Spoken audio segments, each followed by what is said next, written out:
全港學界公民教育專員畢業禮喺灣仔警察總部舉行。畢業禮喺警總演講廳舉行，警務處處長周一鳴、前處長蕭澤頤、超過30間學校嘅校長出席。今屆有91個專員畢業。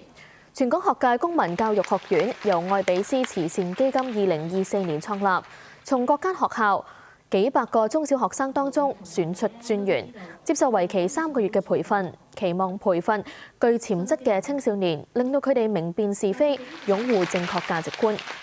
周一鳴致辭嘅時候話，希望佢哋能夠將經驗帶俾同學、屋企人，宣揚正確價值觀。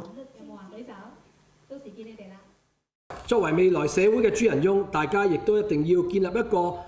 好好嘅家國觀，鞏固國民身份嘅認同。不單只要加深對祖國嘅歷史同埋發展嘅認知，更加要以身作則，守法專法，將維護國家安全同埋社區安全視為己任。